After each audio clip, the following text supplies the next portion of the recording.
বন্ধুরা, champions trophy 2025 জেতার জন্য কোচ গৌতম গম্ভীর বানিয়ে ফেলেছে তার মাস্টার প্ল্যান।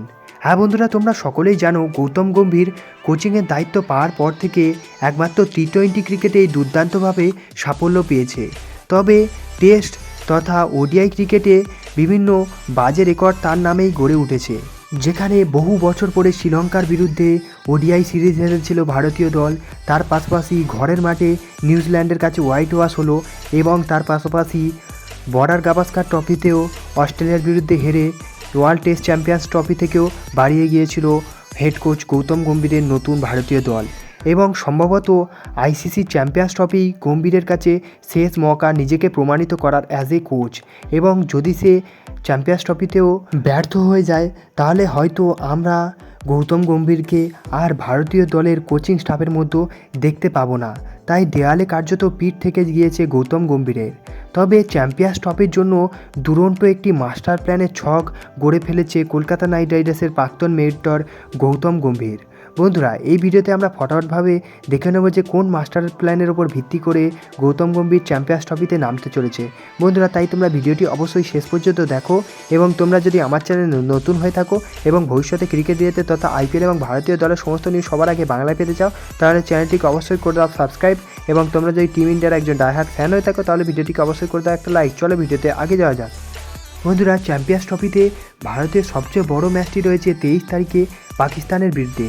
তবে তার আগে 20 ফেব্রুয়ারি বাংলাদেশের বিরুদ্ধে ম্যাচে নামতে চলেছে ভারতীয় দল এবং এর ঠিক পরে 2 এপ্রিলই খেলা রয়েছে ইংল্যান্ডের বিরুদ্ধে।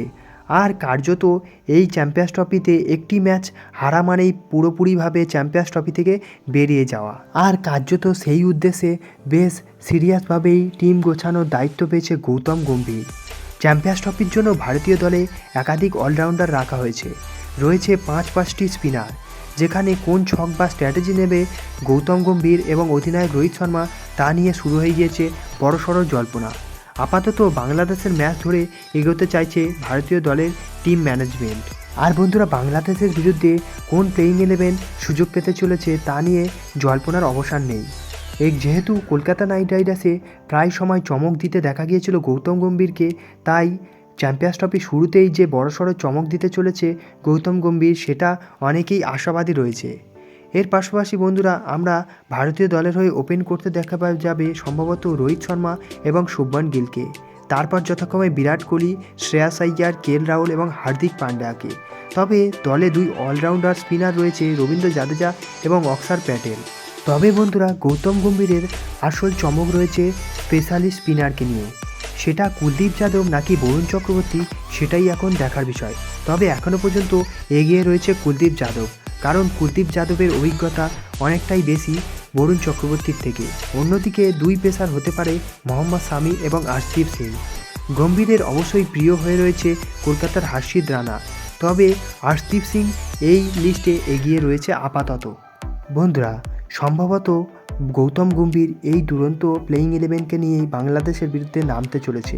বন্ধুরা, তোমাদের কি মনে হয় এই প্লেয়িং 11 কি বাংলাদেশের বিরুদ্ধে খেলতে চলেছে? বন্ধুরা, তোমাদের মতামত অবশ্যই কমেন্টে জানাতে পারো এবং দেখা হচ্ছে অন্য কোনো ভিডিওতে। ততক্ষণের জন্য বাই বাই।